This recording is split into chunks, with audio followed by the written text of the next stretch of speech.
तो बिहार का प्रोग्राम ख़त्म हो गया है।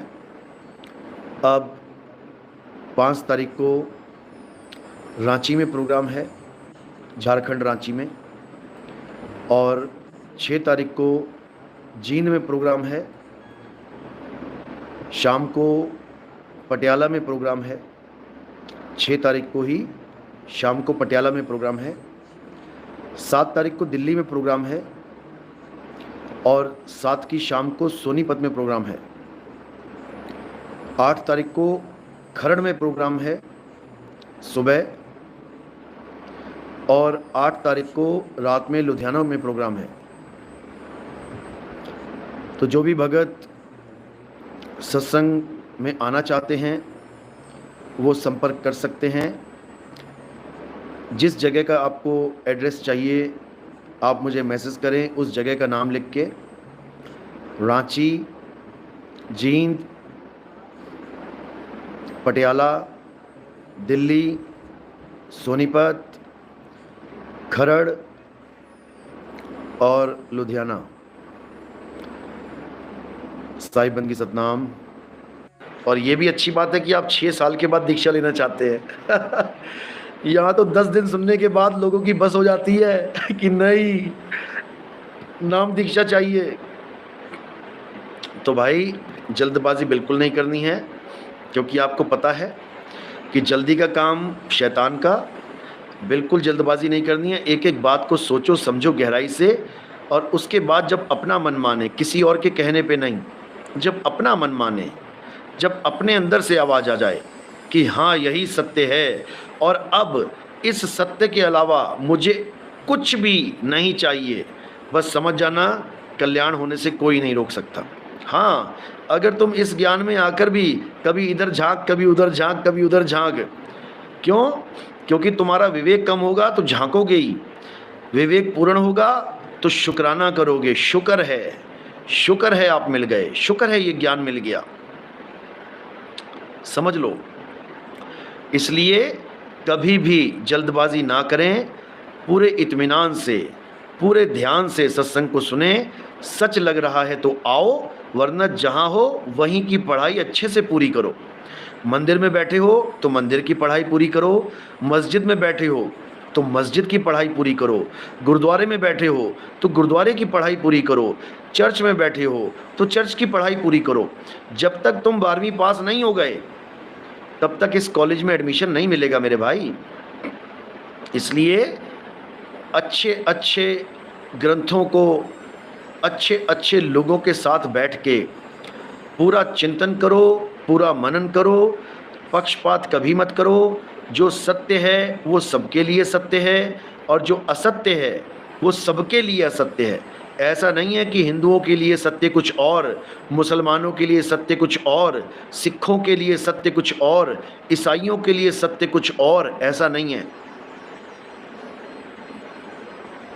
सबके सब एक सत्य के ही बालक हैं, उस सत साहिब के बालक हैं, समझ लो। जय सतनाम।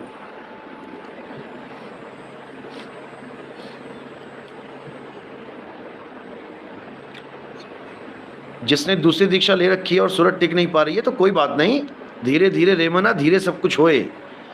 पहले तो ये समझ लो कि तुम्हारे हाथ में कुछ भी नहीं है, जो कुछ है मालिक के हाथ में है।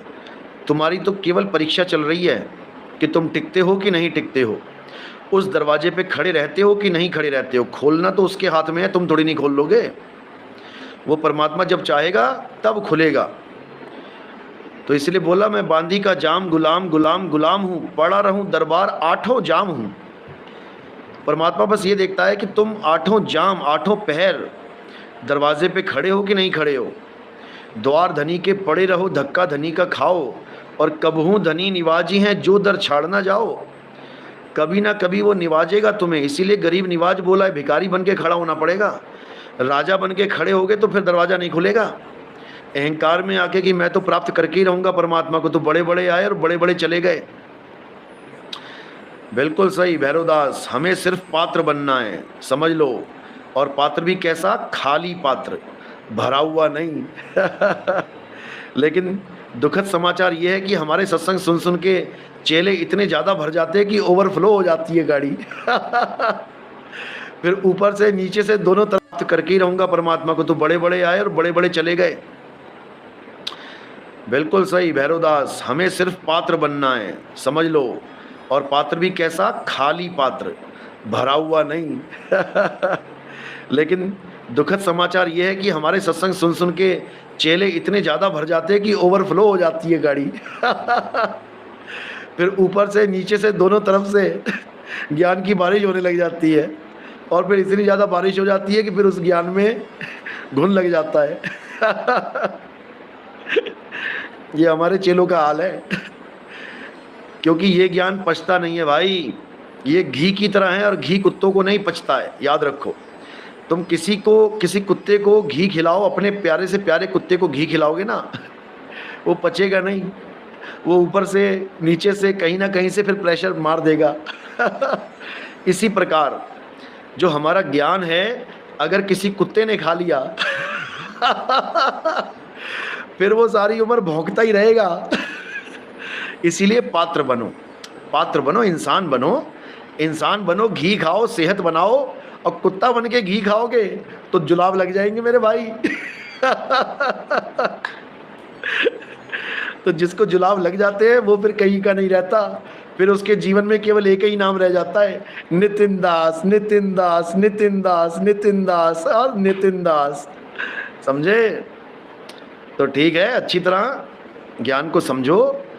ज्ञान तुम्हारे लिए है, तुम्हारे लिए ही लेके आए हैं, तुम्हें मुक्ति का रास्ता बताने के लिए आए हैं, तुम्हें गुरु घंटाल बनाने के लिए नहीं आए हैं कि तुम गुरुजी बन के बैठ जाओ। समझे? और कोई गलती मत कर देना गुरुजी बनने की, फिर समझा रहा हूँ, नहीं तो 84 का चक्कर शुरू जी हो जाएगा। गुरुजी के चक्कर में 84 शुरू जी हो जाएगा और फिर गिनते गिनते थक जाओगे। समझ लो। अभी विपासना करता हूँ तो बंद कर दूँ क्या, ये कंटिन्यू रखूँ? विपासना मैंने पहले भी समझाया था कि विपासना को अगर तुम मुक्ति का मार्ग समझ रहे हो तो ये बहुत बड़ी गलतफहमी है। हाँ, अगर विपासना को तुम अपने पीस ऑफ माइंड के तहत यूज़ कर रहे हो, जैसे योगा है, योगा को तुम अपने शरीर के लिए यूज़ कर रहे हो तो कोई बात नहीं। लेकिन तुम सोचो कि योगा करके मुझे मुक्ति मिल जाएगी, तो भाई इस गलतफहमी से बहुत जल्दी निकल आओ बाहर। गया कब आएंगे? गया में आने वाला हूँ 13 मार्च को, 13 मई को। 13 मई को गया में मिलेंगे। रवीना कुमारी, गया 13 मई को प्रोग्राम होगा गया में।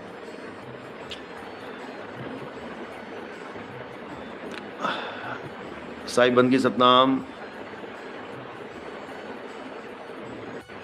4-4, 5-5 भी हो गए कई जगह, तो कांटेक्ट में रहो, खुद पता लगता जाएगा कहाँ पे। मोटा मोटा समझा देता हूँ। मई के प्रोग्राम में, जो मई है उसमें एमपी और महाराष्ट्र और यूपी और गोवा और कर्नाटक और तमिलनाडु और केरल और आंध्र प्रदेश और मे बी साथ में उड़ीसा भी करेंगे। तो लगभग मान के चलो 9-10 प्रदेश मई में ही निपटाएंगे जल्दी।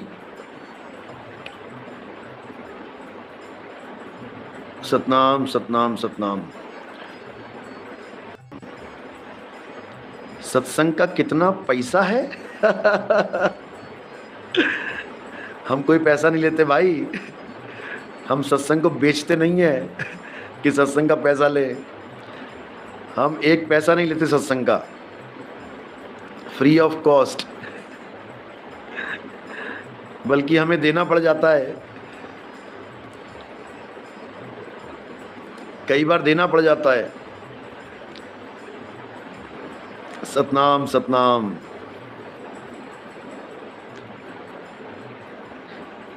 जब भगत ज़्यादा गरीब हो और सत्संग कराना चाहता हो तो कई बार हमें देना भी पड़ जाता है। कोई बात नहीं, सब मालिक का ही है, सब आप ही लोगों का है। अगर कोई ज़्यादा गरीब है और सत्संग नहीं करवा पाता तो बिल्कुल संशय ना रखे दिमाग में, कोई ख्वाहिश बचा के ना रखे। बस मुझे फ़ोन करे कहाँ पे प्रोग्राम करना है, सारा खर्चा हम करेंगे उसका, और जैसे ही उसके आसपास प्रोग्राम सेट होगा तो उसको बता दिया जाएगा।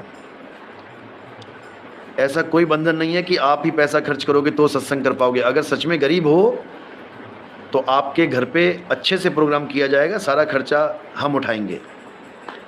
सतनाम। क्योंकि हमारा मकसद यहाँ नोट इकट्ठे करना नहीं है हमारा मकसद है ज़्यादा से ज़्यादा लोगों तक इस सत्य ज्ञान को पहुँचा देना, ताकि जब अंत समय में आए, क्योंकि अभी आपको पता है कि हार्ट अटैक कैसे आ रहे हैं, अभी तो छुटपुट आ रहे हैं, अभी झड़ी लगेगी, और जब झड़ी लगेगी तो सब ढूंढेंगे कि अब क्या किया जाए तो उस समय ये जो जड़ी है, जो सत्य की जड़ी है, ये सबके काम आएगी। की पूरी टीम आई थी कल, उनको दोबारा से इनवाइट किया जाएगा जून में, और जितने भी आसपास के रामपाल जी के शिष्य होंगे वो सब आएंगे। खुला मंच लगेगा और पूरी ज्ञान चर्चा होगी। दूध का दूध, पानी का पानी। थोड़ा मुझे इस बार तेज़ बोलना पड़ा क्योंकि मेरा गला ख़राब था, मेरी आवाज़ ही नहीं निकल रही थी, इसलिए मुझे पूरा जोर लगाना पड़ा, तब जाके आवाज़ निकल रही। लेकिन जून तक बिल्कुल सब कुछ ओके हो जाएगा और बहुत बढ़िया से इनको अच्छे से समझाया जाएगा। हालांकि इन लोग का फ़ोन पहुंच गया था गांव वालों को और माफ़ी मांग रहे थे कि हमसे गलती हो गई, हमें ऐसा बिहेव नहीं करना चाहिए था। ठीक है, मालिक के जीव हैं, विवेकी हंस हैं, ढूंढ रहे हैं सत्य को। अभी मेरी बात हुई थी सुबह, तो कह रहे थे कि ऐसा नहीं करना चाहिए था, हम आपके सत्संग में किताबें उठा के आ गए क्योंकि कहीं भी सत्संग होता है तो जाओ, सुनो, लाभ लो, तुम्हारी काम की चीज़ है तो धर लो, नहीं तो उसको छोड़ दो। किसी के सत्संग में कभी खलल नहीं डालना चाहिए। हमारे सत्संग में तो पता नहीं रामपाल जी वाले ऐसे घुसाते जैसे बिना बुलाए मेहमान। एक बार इटावा में सत्संग हो रहा था तो 5-7 बंदे आए और किताबें बांटने लगे। हमारे सत्संग चल रहा है, बीच में खड़े होकर किताबें बांटने लगे। यही गलती इन्होंने उड़ीसा में करी। जब हमारा भुवनेश्वर में प्रोग्राम चल रहा था तो ये पूरी टीम आ गई उठ के, और उसकी रिकॉर्डिंग भी थी मेरे पास, लेकिन मैंने उस वक्त नहीं डाली कि चलो कोई बात नहीं, बच्चे हैं। जबकि एक भी सवाल का जवाब नहीं दे पाए, सबको बोलती बंद करके भागना पड़ा वहाँ से। उसके बाद 1-2 जगह और इनके साथ मुठभेड़ हुई है अच्छे से, क्योंकि इनका काम ही यही है, दूसरों के सत्संग में जाके खलल डालना। नेपाल में सतपाल जी महाराज का प्रोग्राम चलने वाला था, सारा इंतजाम हो चुका था, पूरा बढ़िया से एक बढ़िया प्रोग्राम पूरा सेट था, और जैसे ही उन्होंने सीडी लगाई तो उसमें सतपाल जी महाराज के खिलाफ जो रामपाल जी महाराज ने बकवास किया वो सीडी लगा दी उन्होंने। मतलब उस बंदे ने जाके सीडी ही बदल दी। मतलब क्या बुद्धि लेके ये लोग आए हैं। उसके बाद उन लोगों को जेल में ठोक के ऐसा ठोका गया ना, ऐसी मार मारी गई उनको। ये सब नेपाल में कर चुके हैं ये लोग, इसीलिए नेपाल में बैन हो चुका है इनका। एक भी आदमी किताब लेके दिखाई दे जाए अगर ज्ञान गंगा, तो उसको उसी गंगा में डुबो डुबो के मारते हैं गुड्डू, इसका मतलब आप अमर हो। अरे गुड्डू मेरे भाई, तू भी अमर है तू भी अमर है, लेकिन तू समझ नहीं पा रहा अपने आप को अमर, समझे? तू भी अमर है मेरे भाई, पहचान अपने आप को। तू शरीर नहीं, तू आत्मा है, ईश्वर अंश जीव अविनाशी। तू अविनाशी है मेरे भाई, कहाँ फंस गया? निकल जा निकल जा। लेकिन इंसान ने उस तत्व का नाम अपनी अपनी भाषाओं में अलग अलग तरीके से रख लिया है। इसी प्रकार जो सत्य है, सत्य वो असली वस्तु है, जिसको हम ईश्वर भी कहते हैं, जिसको हम अल्लाह भी कहते हैं, जिसको हम गॉड भी कहते हैं, जिसको हम श्री अकाल पुरुष भी कहते हैं ना, सत्य श्री अकाल, यानी श्री अकाल पुरुष ही सत्य है, ईश्वर सत्य है। गॉड इज ट्रुथ, अल्लाह अल हक। अब जिसने खुद को जाना, उसने क्या बोला? उसने अनल हक बोला। अनल हक, अनल हक यानी मैं खुदा हूं, मैं सत्य हूं। समझ लो, खुदा का नाम भी खुदा इसलिए रखा गया है क्योंकि तुम्हें खुद में आना पड़ेगा। खुद में आ, खुदा, समझ लो। खुद में आएगा तो खुदा को पाएगा, खुद से दूर होगा तो 84 में मजबूर होगा, समझ ले। और तेरा सारा घमंड वहीं चूर चूर होगा, लग जाएगा पता। अभी नहीं समझ में आ रहा तो मेरे भाई अच्छे से समझो बात को। आप इंसान हो, मैं इंसान नहीं हूं। मैं इंसान नहीं हूं भाई, अभी तुम नहीं समझ पाए मुझे। मैं इंसान नहीं हूं। इंसान तो मैंने चोला धारण किया हुआ है, इंसानी चोला मैंने धारण किया हुआ है, मैं इंसान नहीं हूं। समझ लो, इंसानी चोला धारण किया है मैंने। 84 में कौन से चोले धारण कर रखे थे? किसी ने हाथी का चोला, किसी ने बंदर का चोला, किसी ने शेर का चोला, किसी ने जिराफ का चोला। तो क्या वो हाथी शेर जिराफ बन गया? अरे वो आत्मा है मेरे भाई। 184 चोले धारण करके आज इंसान चोला धारण करके बैठे हैं। हम आत्मा हैं, इंसान तो हमारा चोला है इस बार के लिए। इसके बाद ये चोला भी छोड़ देना है हमने, ये चोला भी छोड़ देंगे, फिर क्या हो जाएंगे? आत्मा ही हो जाएंगे, समझ लो।